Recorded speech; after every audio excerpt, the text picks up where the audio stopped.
Okay, I'm gonna explain this to you again. I mean, I've done this plenty of times. I've even done it a couple of times on this new channel, but I did this plenty of times on my old channel. Hang on, sip of coffee. Errol Spence is not a pound for pound fighter, and he never has been. I'm gonna go through Errol Spence's. I mean, you could do this with everybody, but Errol Spence's resume is easy to pick apart. Now I'm saying, and I'm a Spence fan. I like the guy. I like him. You know, I don't have. Again, I'm a bigger fan of Crawford than I am of Spence, but I like Errol. I'm not, but this pound for pound, he's not top 5 pound for pound. What are you fucking kidding me? But let's go through Errol Spence's resume. Okay, bum. Okay, 21 bums. He gets to Kell Brook. Now, I hate to go have a blast from the past, because this is going back 6 years now. But when Errol Spence fought Kell Brook had just gotten his eye socket broken by a prime, well, an almost prime, not really a prime, a halfway prime Gennady Golovkin, right? And Kell Brook had dropped down 2 weight classes, all right? Kell Brook was weight drained with the broken eye socket when Errol Spence fought him, and Kell Brook still was winning that fight. He got stopped late, Spence took over late, but again, and props to Spence for going overseas and fighting him in England and winning the title. But the fact is, man, like, Kell Brook, again, he was weight drained. He had a broken eye socket in that fight. Lamont Peterson, who I like, that's nothing too spectacular. Carlos Ocampo, get out of here. Mikey Garcia is one of the biggest hype jobs of the past 15 years in boxing. I don't even need to go make a whole thing about Mikey Garcia, but Mikey Garcia called out everybody, fought nobody. He ducked Jorge Linares for a 7-figure payday when he was in his prime. He ducked Terrence Crawford. That's why he left Top Rank, because they were trying to set up a big lightweight fight. That's why Mikey Garcia left Top Rank and didn't fight for 3 years, because they were trying to set Mikey up with these big fights with Crawford and Loma and even a prime Gamboa, and Mikey Garcia didn't want to do none of that. You understand? So he sold his soul for a pay-per-view payday against Errol Spence. Mikey Garcia was a clown, man. There's a lot of people like Canelo, who I dislike, but I'm not going to tell you he's a bad fighter. Mikey was just a fucking joke, though, man. Mikey was a joke. That was a one-sided ass whooping. You get no props for that. All right? Now, so get Mikey out of here. Kell Brook, okay, I'll give you Kell Brook, even though again, he had a broken eye socket and he was weight drained.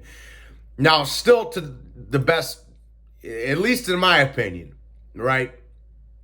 The best win of Errol Spence's career was Shawn Porter. The unification fight was Shawn Porter. Shawn Porter had the WBC title. Errol had the IBF. They unified. I remember I was at my homeboy's wedding when that fight took place. We was on this rooftop joint. We were in downtown Milwaukee, and I was trying to pull it up on my phone. We was all at the bar and shit. One of my dear friends, another Italian dude, he got married. I was trying to pull it up on my phone and shit, like at the after party and shit. We were on the rooftop of this fancy hotel in downtown Milwaukee and shit. It was a good time. But anyways, that to me was the best win of Errol Spence's career, was Shawn Porter. Not only was it a unification fight, but again, Shawn had lost to Kell Brook. He had lost to Keith Thurman prior to that fight. He did get a hold of the WBC title, a vacant WBC title, by fighting Danny Garcia. But I love Shawn Porter. But Shawn Porter's not he didn't set the world on fire. And we saw what happened when Crawford got in the ring with Porter. He stopped him, dropped him. Spence dropped him too, but Crawford got him out of there. You know what I'm saying? And that fight was very questionable. It was a split decision. Like, I thought Errol nicked it because he got the knockdown towards the end of the fight there, but that fight really could have went either way, man. It was close. And to me, that's Errol Spence's really one of two really significant wins of his entire career right there, okay? Like I said, the Kell Brook fight had an asterisk in it. Mikey Garcia, get out of here. Danny Garcia, get out of here. He's a flat-footed. Danny Garcia is overrated, too. Danny Garcia never had a good win at welterweight. Never. He had a couple of decent wins at 140, but he never did anything at welterweight. So that, to me, is like, get out of here, bro. I wish we would have got Pacquiao and Danny Garcia, because Pacquiao would have tuned Danny up. Even past his prime, he would have whooped Danny's ass. So Mikey, Danny, Kell Brook, and then the other good win that I thought Errol looked impressive against was Ugas in his last performance. I did think Errol looked good in that fight, and I think Ugas, and I like Ugas too. I'm not discrediting nobody on here, but people were putting too much stock into that Manny Pacquiao win, and that was a close fight too. The Pacquiao fight, the Ugas Pacquiao fight. But people were giving him too much praise for beating a literally shot to piece 43-year-old Manny Pacquiao who hadn't fought in 2 years. And Pacquiao's one of the greatest of all time. It is cool that he, for Ugas, that he got Pacquiao on his resume. But come on, man. He was 43 years old, bro. Stop it, So I think people were putting too much stock into that one, too. But Spence did look good in that fight. I'm not going to say he didn't. But people were giving Ugas a little bit too much praise. And I'm a Ugas fan, too. I fuck with Ugas, you heard? But even with that, it's like, you know what I'm saying? And to be honest, I thought Ugas beat Sean Porter, too. So these guys, Ugas, Porter, Kell Brook, that's not pound-for-pound type material shit, bro. You can't rank Errol Spence above like a Lomachenko, who's a 3-weight unified shit. You can't do that, bro. You can't do that. It doesn't matter that Loma doesn't have a title right now. You can't. If you put Spence above Lomachenko pound for pound, you don't know boxing. It's that simple. If you put Spence above a Chocolatito, you don't know boxing. Chocolatito's a former pound-for-pound #1 and a 4-weight champion. I don't care that he lost to Estrada in his last fight. And that fight could have went either way. You dig what I'm saying? Same thing with Lomachenko. He's a former pound-for-pound #1, 3-weight former unified champion. So get out. You can't, because even somebody like Canelo, who you guys know I despise Canelo, right? You can't put Spence above Canelo. Canelo's a 4-weight champion, son.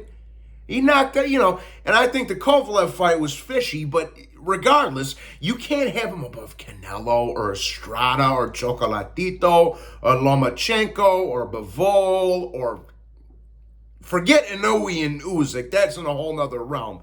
But he's not a pound-for-pound fighter. He never has been, people. Not to mention, he's a bit of a weight bully. And again, I'm a Spence fan. I like watching the dude fight. And this Keith Thurman shit just gives you another example of that, bro. This is a BS fight, man. He's not a pound-for-pounder. He never has been, guys. You know what I'm saying? If you, you come over here and argue with me that Spence is better pound for pound than Loma or Chocolatito, I'm going to laugh you out of the room. He's not even better than Rungvisai. Rungvisai has a better resume than Errol Spence. He's got 2 wins over Chocolatito and a win over Estrada, and he's a multi-weight champion. He's not even above Rungvisai, people. So when I see these dudes ranking Spence in the top 3, top 5 pound for pound, I just laugh because it's nonsense, people. And I like Spence. I'm not even trying to shit on the guy like that, but he's never been a pound for pound fighter. Never. Maybe you could give him the 10 spot on the pound for pound list, and even that's arguable. Because he's not above Usyk, he's not above Inoue, he's not above Bivol, he's not above Beterbiev, he's not above Loma, he's not above Canelo, he's not above Estrada, he's not above Chocolatito. So he's not above his stablemate Jermell Charlo. He's just not, you know what I'm saying? And so, but that's my 2 cents. This Thurman fight is trash, complete trash, people. So stop. Man, that's all I got to say, bro. Hit the like and subscribe, people. God bless everybody. I hope everybody had a nice morning. Salute.